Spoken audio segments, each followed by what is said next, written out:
And now, from beyond our dimension, this is the JeffMara podcast. Here's Jeff. There you are. Hi, All Dee. right. Oh, hi. Thank you for joining us this evening. And what do you have to share? It's my pleasure. Well, I've been watching your NDEs for a while, and I've had a lot of, various spiritual experiences. And this one in particular time, I remembered it, I reflected on it time and time again. But when your podcast started, I started recalling this experience that I had, and I remembered that I was very young, and it was a drowning experience. Okay. And I've never really talked about it, but listening to your podcast, I said, oh my gosh, there was one podcast where someone was talking about, when they had an NDE and they drowned. And I said, well, you know what? I remember when that happened to me. And so I'm going to go ahead and share it, because it's kind of, it's one of the things that I think, I would say, activated, a lot of different abilities, or I recall these different abilities. It's one of the moments that I understood that I was more than what I thought. And I was really, I think I might have been about, I would say 9 at the most, 8, 9 years old. And, I'm originally from Southern California, so this happened back in Southern California, and a lot of families used to get together and go to this place called Tahunga. I don't know if anybody out there, knows Southern California, but this place called Tahunga, Tahunga Canyons. There's rivers, and there's creeks, and it's really a tributary. And in any case, we went over there as a family. A lot of families did, and there used to be the swimming holes. The water would collect into swimming holes, and families would kind of sit along the coast. It was really not really cold. It was sandy and rocky, basically. But so we're out. Most people had picnics, so we're out there having our picnic. Our family went out and decided, we're going to go to the swimming holes. It must have been in the summer sometime. It was pretty hot. And so we're all swimming and whatnot. And we've done this many times over my short 8 years during that time. So it was nothing new for us to jump in and swim. And there were some rocks, you'd hang on to the rocks, or you'd jump off the rocks, whatever. So this one time we're all out there. And all of a sudden I felt I was in pretty deep. It wasn't like normal. You could just kind of walk in, and then you didn't feel it anymore, and you knew, I could dog pedal. I was a pretty good swimmer during that time. But for some reason, I just, I thought I went in too deep, and I started to panic. And normally you could grab onto like the big rocks along the other side of this small river. And I couldn't grab onto it. And then I started to panic, and basically I started going down, and I'd pop up, I bobble up, and it seemed like in slow motion. I've listened to a lot of your podcasts, and a lot of people say, well, yeah, this has happened in slow motion, but that's kind of a prelude to everything else that happened throughout my life, anything spiritual. Things just slow down, and it starts happening in slow motion. So in slow motion, I'm doing this drowning thing, but I could hear myself, screaming, "Help! Get me! I'm going to drown. I can't swim." And, I could see my siblings on the side, and I could see, cousins. And they're just, I saw my mother. My mother wasn't a swimmer. I didn't know this at the time, but I found out later on. Well, I found out soon after this, of course. and I could see her right along the bank, and she wouldn't come in. And I'm like, I'm in dire need here. And then I started to look up and past these big rocks that line the banks and went up to where the road was.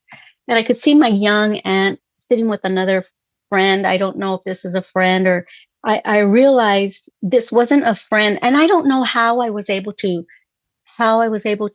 really ascertain that this was not her friend. This was actually somebody that she met, because it wasn't a family member and it wasn't anybody that I knew that we had come all driven in the car with. You know what I mean?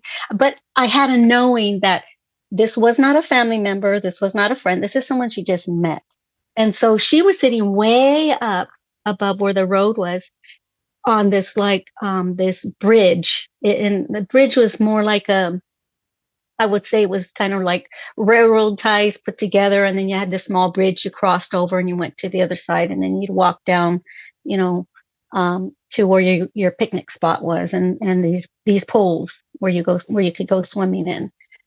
And so I saw her up there, and it was clear to me that she was too far to run back down that, across the bridge and to where I was. But I could hear her screaming, "Get her, get her, save her! She's drowning!" It was like an echo, but then it became so clear, and it was like I was able to focus in on where she was. I saw her face. I saw this new friend that she met, and I could see just everything, like who was where, what they were doing, what they were thinking. And then I thought, okay, I know where that aunt is. I know where my mother is. I know where this sibling is. I know where that sibling is. I know where that cousin is. Where's my dad?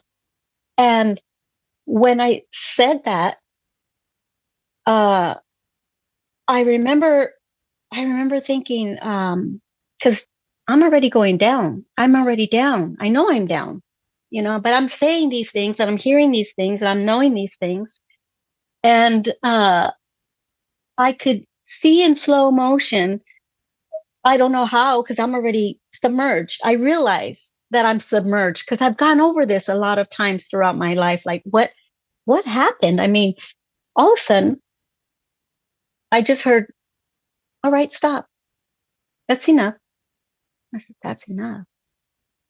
Yeah, that is. And I'm looking around and I realize in me, I hear, "Yeah, see, why are you making such a big deal out of this? I mean, you're screaming and yelling and, and look around.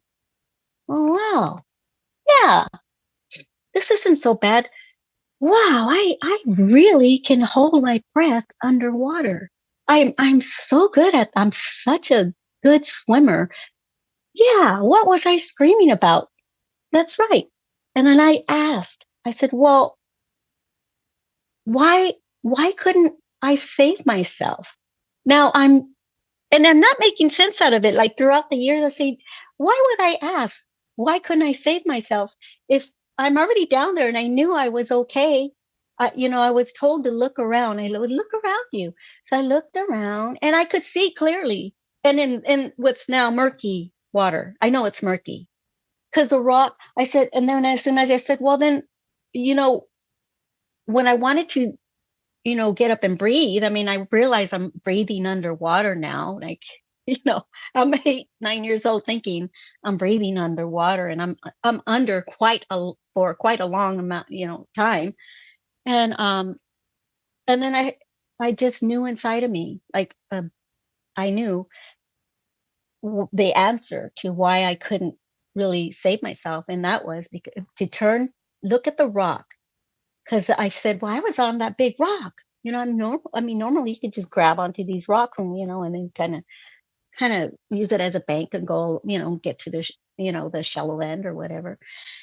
And, I realized when I heard the answer to, well, look at the rock, I looked at where the rock was and I could see, that the rock had this shape. It was this big boulder, basically. But underneath in the water, it followed through in the water, and in the water, it was full of moss. You see, that's why you couldn't grab onto that rock, because it was full of moss. And I said, oh, that makes sense. And then I saw fish. I saw big, it's a trout. I know what they are now. It was a trout swimming by. And thought, oh, wow, I've never seen fish swim this deep before. And I'm looking around. And then out of my head, right, like here, not here, because I know I'm looking at these fishes now, right? I said, oh, that's where they are. I know, like my father would bring, his fishing poles and, try and drop a line in. I go, oh, that's where they are. They were under this big rock, and this is where they swim, and, and I could see through my head, the top of my head, that my father was running down the cliff side, and he jumped in, and and he gets me, and I'm thinking, what's wrong with him? I'm fine. I can hold my breath underwater for a really long time.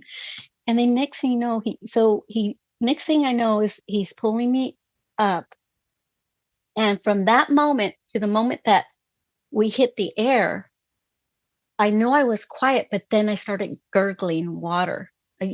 Water just started coming out, and then the tears. And I thought, why am I crying? I'm crying. I mean, I shouldn't be crying. I heard this voice. You shouldn't be crying. You're right. I shouldn't be crying, because, I was in a good place. And the tears that I was crying was because I wanted to be there. I was now I'm being a spoiled brat, because I want to go back in the water where I was. But then as time went on, I realized, not like after watching some of your podcasts, that that was my near death experience. I would agree. It sounds like to me you were communicating with your higher self. I was communicating with my higher self, but I also knew that there was a great presence with me. I know now. I've known for a long time, but I didn't know it until I had another experience, fast forward some years later, where that voice and the dialogue and that presence, that presence or that energy, was clear to me that it was God's source. So, yes and no. It was my higher self. It was another part of me that said, okay, that's enough. Why are you making such a big deal of this? Do you think that it's possible that the God source was either with you in the water, or the God source was communicating with your higher self? I think it's all of that. I think that God's source is with us all the time. And I think that since she, that I don't believe it. I think because of the presence, I refer as a he, as a source, as a he, because it's huge. Okay. And so your mind is like, okay, mom is small, dad is big. And so, so you kind of put a gender to it, but I know that it was a God, if you want to call it. I mean, it was God. Mm-hmm. It was the I am, he is, all of that. And then later on, those words, I had other experiences where I would, talk to my parents, and they both had agreed that they would be agnostic, because one was more than the Native American and the influence, the Catholicism influence, and then the other was more of the Protestant Christian influence. And so, since they couldn't agree on which way, they were going to go to raise us, and they said, we're going to be agnostic. We're not going to. They didn't encourage me or my siblings one way or the other, because it was, I think back in the 70s, I think they had the wherewithal to, and or they'd gone through this whole civil rights movements, and the freedom of religion and all of this stuff. So they figured that they wouldn't impose anything on their kids in that way. And so I had no I had no resources and or any type of understanding of what a god was, or if it was a he or she, because we weren't raised in that way. So yes, and I think it's all of those things. Source was with me and is always with us. We're and from what I feel and what I know now, but that's me looking in hindsight. Did you get any new abilities afterwards that you didn't have before?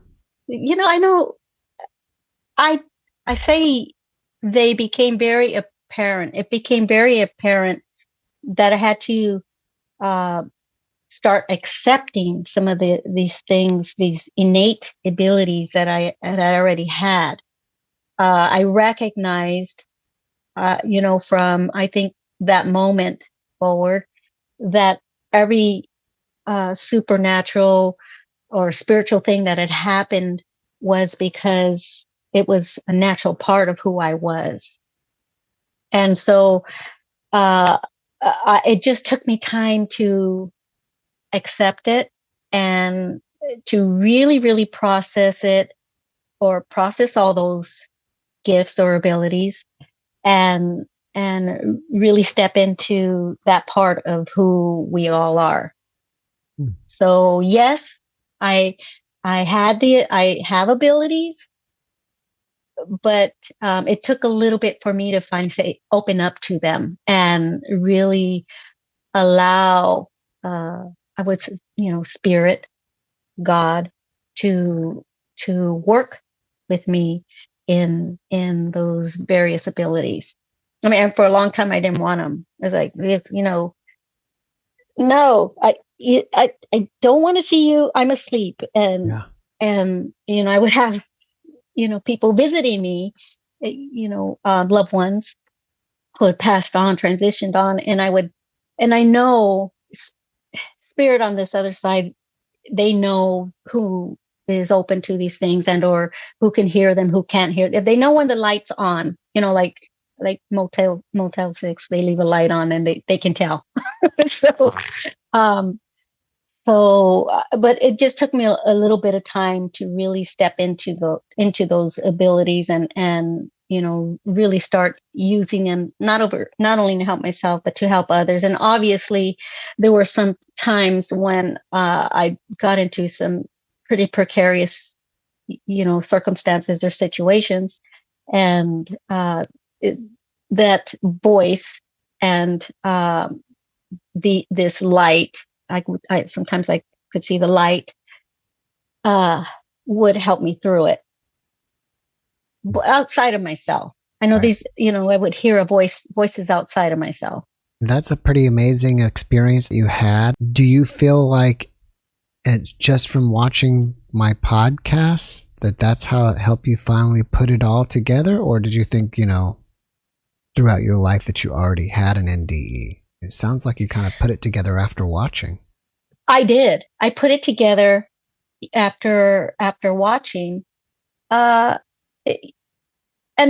I think that, it just explained this whole fascination that I had with buying scuba gear, and never finding quite the right snorkel because it didn't keep me under long enough. So I would, I buy these masks where you put them on and the snorkel actually, stays out of the water, and it stays out at least 12 inches. And so you're like 12 inches below. And really I for the longest time throughout my youth and in my young adulthood, I had a fascination with holding my breath for as long as I could underwater, whether it be in a pool or on lakes, simply because, I had this experience. Well, I had held my breath for so long. I wanted to go back there. It was kind of like, it was that one thread of this part of this experience that I kept visiting. And so while I was watching your podcast, I started to put it together. Really, I knew the experience, but it always was a huge question in my mind because I had all these abilities, and I spoken to angels and people and heard voices outside of myself, and I kept trying to reflect, when did this exactly start? And I know that was one of the points, one of the, I call it an activation point, a recall, if you will. I remember being ill when I was in kindergarten. To the point to where I couldn't attend school. I don't know what illness that was, but it kept me out of school for quite a long time.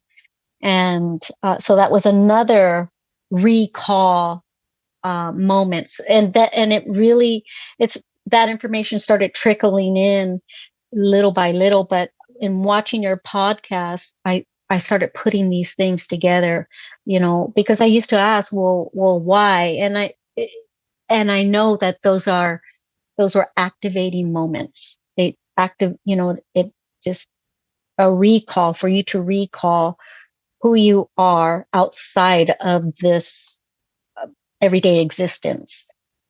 So I would say, yes, your podcast helped me immensely to put together all of those moments. Like they call them aha moments.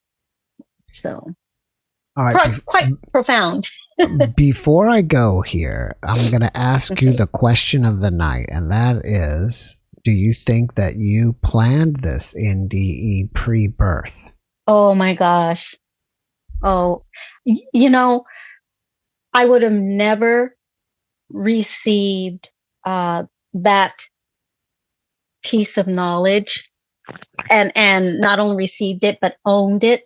But I can honestly say yes and own that, because I actually had an experience while I was about 18 years old, fast forward from all of that, like 10 years from that, near death experience.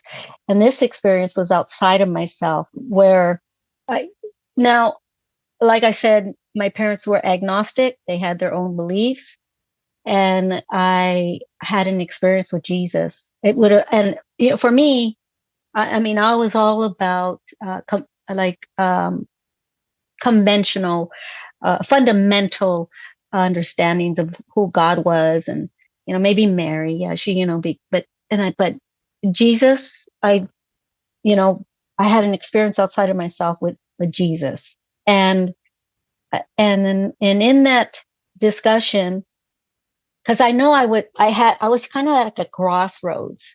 And so to answer that question, I'm getting to it. The reason why I can say, wholeheartedly that yes, uh, uh,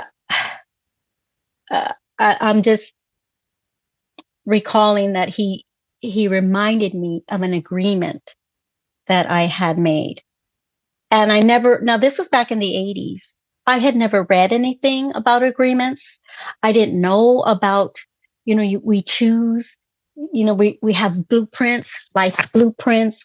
I didn't know any of that, but I specifically remember during that time of my life that I was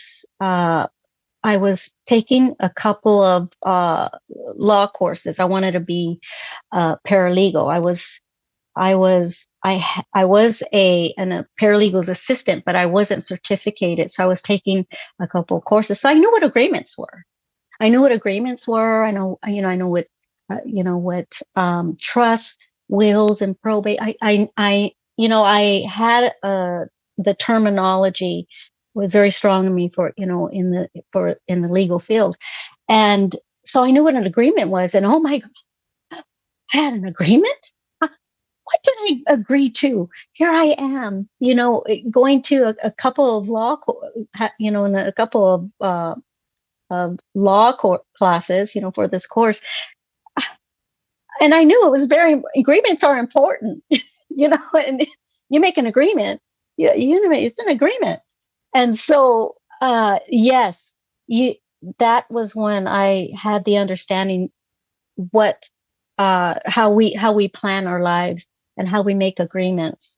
And I hadn't heard of that. I mean, your podcast and having different people come on, it really helped to understand just how deep our spirituality and how far back it goes. I hope I answered that question. You did. I want to thank you so much for coming and sharing with us. So You're really welcome. appreciate that. I appreciate being on here, and I'm sorry, I feel I know I'm very nervous, and I didn't want to be. I didn't want to be hodgepodge all over the place because there's just a whole lot. But I did want to answer that question with the why I believe what I believe and what I know. What I know, and in regards to your question. Dee, you did a great job, and we appreciate you. Thank you. Thank you, and have a great rest of your evening. I appreciate that. I will. Thanks for watching the JeffMara podcast. I really appreciate you. Another way to show support is through YouTube memberships. And if you do, there are loyalty badges and other perks depending on your level of membership. All you need to do is click the join button underneath the video to find out more. Thank you for your support.